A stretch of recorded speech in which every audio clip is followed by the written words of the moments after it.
Um, so my name is Guilherme Ferreira Melo. And our group is Alex, Alexandre Santos, e, and and myself. So now I'm gonna show you our project called Charity Shop. So our motivation was making a website that could be deployed or offered to the charity shop who doesn't have a website. So that's what was our motivation at the beginning. So of course we're gonna still working on our project to deliver it as a pro bono to some charity shop in Dublin. So I'm just gonna through our website now, and so later on we can we have an opportunity to see the codes and all about Ruby on Rails. So yeah, basically that's the homepage of our website. So we can see here our header or navbar. So we have lots of elements here. So you can see like this logo, could be a logo, and so we have like all those buttons as home, shop, about us, contact, and cart. Also have a search bar here, and so social media buttons here. We also have a sign in and sign out options. I'm in now, so I show you later on. So I'm already signed in. So basically, the name of the website and some kind of information about the shop. So now we have elements here as carousel stuff. So once more, I'm just gonna uh, fly through these elements now. So service, and we also have products here. So we have responsive elements. I'll show you later. We can click on it and bring us straight to the products um, page. So here we have our footer, and once more we have links to the shop, about us, and contact, and of course a home page here. So some space for logo and all contacts here, and social media buttons over here. So once more, if I click here on clothes, for example, it will bring us straight to the products um, page. So we can see here the products page is just here. So it's part of our view into the project. So we have some products here, just examples we have added into our project. So we have a list and grid view here, and also as I'm logged in as a customer, I just can add products to our cart. So yeah, basically our products. I'm gonna just go back to the home page now using the home page button. So you can see again, I can go to the shop now from here and to the projects again.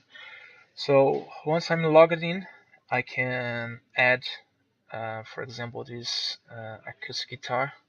So if I press here and click, it's it's not styling this yet, but so you can see here it's showed up, added to cart. Um, Here just the top. So if I go to the cart, I will see our acoustic guitar model here and the price and subtotal, also the total, and we have the option to empty cart and continue shopping and much more here. So I'm just gonna go to the shop here to show, like if you click for example on cutting knife set, so once more like it's added to cart. So I'm gonna just check the cart. So now I have here, so it just pops up here like cutting knife set. So now we have so the price for each quantity and subtotal and also the total here. So basically, so I can empty the cart, and it's gonna empty everything now. And so yeah, so as you can see here, so everything is done now. Just a quick view about the about page. So we have our about page, just some information about the shop. So as you can see, just flying through the page. So yeah, I'm just gonna now just gonna go to our project and to show basically I'm in a Cloud9 environment now. So you can see here the project's name, so chat shop. So I'm just gonna show the main part of our projects tree. So we have the assets folder here. So I have the all images here that I used to implement our styling on the project. So I have everything here. So we also have JavaScript files here, and also all CSS styles and sheets here. So yeah, that's our assets folder. So basically, one of the, those important folders in our projects tree. So just show here like controllers folder. So we have all controllers here.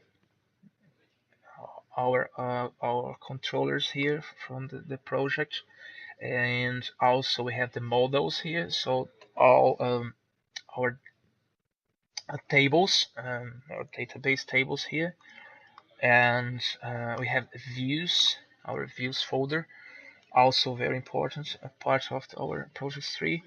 So as you can see here, we have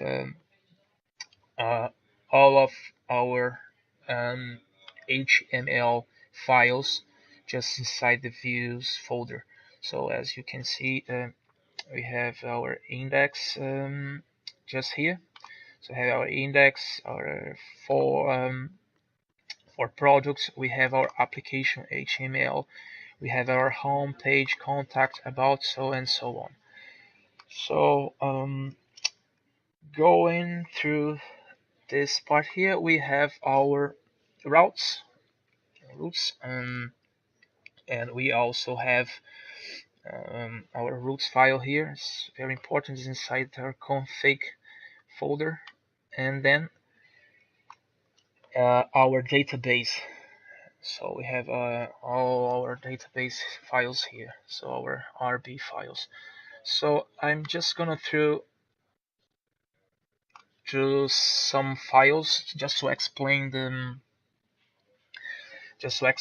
idea behind the Rails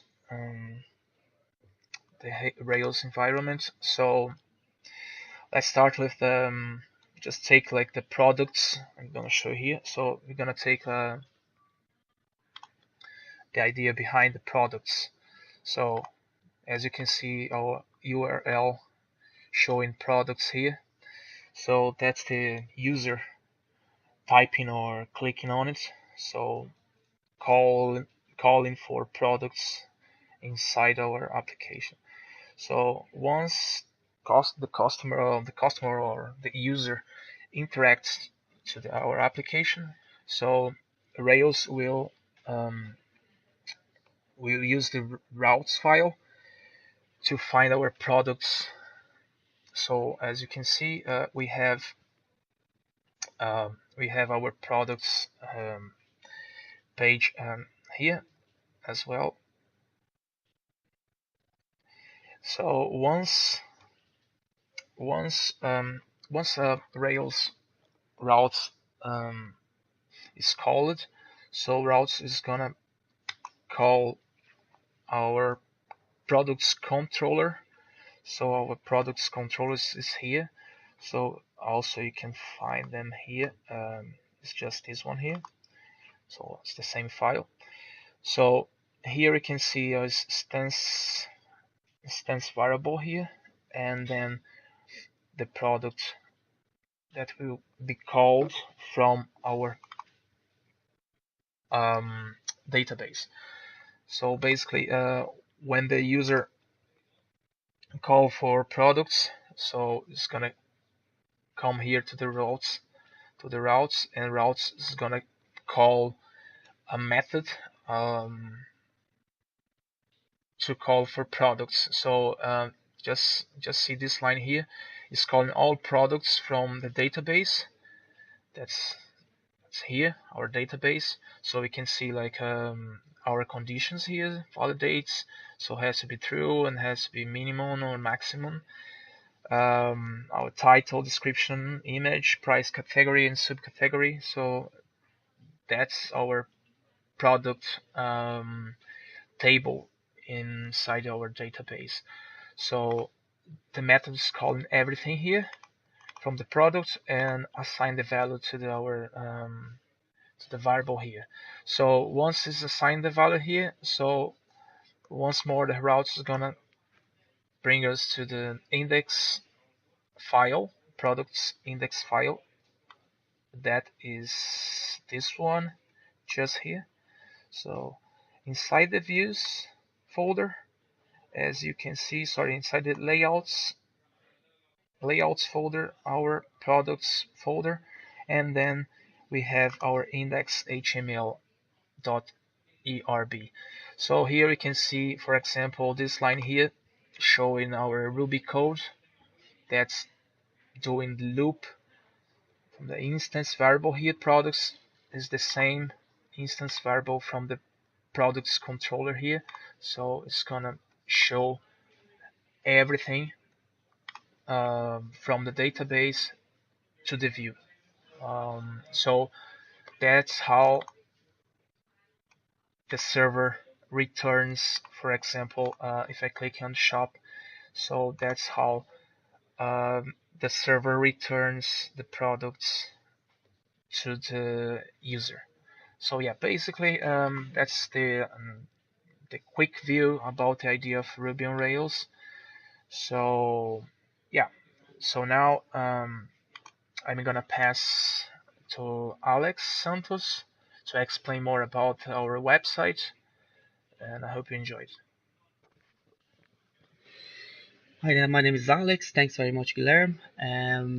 Okay, so as Guilherme went through a little bit the website, we're just going to go through the start, basically how that tree has been generated, and also all the migration files. And well, basically, to start the website, we have an idea to use Bootstrap SaaS, and also for to have all that elegant style, we also add a font awesome gem as well. And yeah, so basically, as you can see here, we have generated the font awesome and the Bootstrap SaaS. So we've generated these three and have a Rails nil. So and also we have done the scaffold for the products. That's why we have all the controllers, the product controllers, the model, and the migration file as well, as you can see here for the products. Okay, so yeah, so basically the so once we generate the scaffold, it gives a table which contains those elements, which are title, description, and so on. Uh, And to have the table in our SQLite, we both uh, have the command db migrate to have the table inside our SQLite. So basically, that's what we've done. We create the table we're using Ruby, and then having the command db migrate to have the table in our SQLite. And yeah, so and here I've implemented as well, which I found really challenge, the the admin and also the user profile as well. Another thing that I found really challenge was how to wrap like the Bootstrap SaaS with the labels, all the fields to have that elegant and nice in style, as you can see when we basically when we create a product, when the admin create a product, so on. I have to sign out to see that as an admin. But basically, as you can see here, it's in the form, and the form it's inside the product, which is this one here. So, and also another thing as well, I've separate the footer and the header and the message as well, which is so the flash messages that I styled using Bootstrap as well, and the application which we have. Uh, the application here which we have, I've basically created like different files as a partial, and then I just ran them, uh, instead have all of them in an application. So basically all of these renders, they are taken in all the pages of the website. So the footer, it's been showing all the pages, navigation, the header, and basically I've set a content here as well. And and yeah, so like and basically there was one thing that I have to search, do a lot of search. I found really challenging, because how to have that like organized as well, like for not only for me but for the others as well, for the group. um and also as I have let's see the index. So basically, as Guilherme mentioned about, we have as well the admin. So basically, as I was saying about how to separate the user, just set a condition for the sign in and sign out. As you can see here on the bottom of this page, I'm having a condition if the user is signed in, and then they're going to show the sign out, and they're going to hide the sign in, sign up, or else if the user it's not signed in, I'm going to give the option of the sign in and sign up for the user. So basically, I have to generate the device jam to have the authentication, and basically it also gives me some like some options for the user to sign in. And basically, yeah, so it gave to me when I generate the user for the device. I then I set some condition. Well, actually, when we generated like the when we have the device jam generate, it gives the some conditions for the users. So as you can see here, so basically here the user has one profile, which was basically for the when I was generating the profile for the user, separate the admin and the user as well. And they also profile belongs to the user. Just have to make sure that it's there. So basically, that's it. I just went through a bit about what we have installed. I think we work really well, especially me and Guilherme.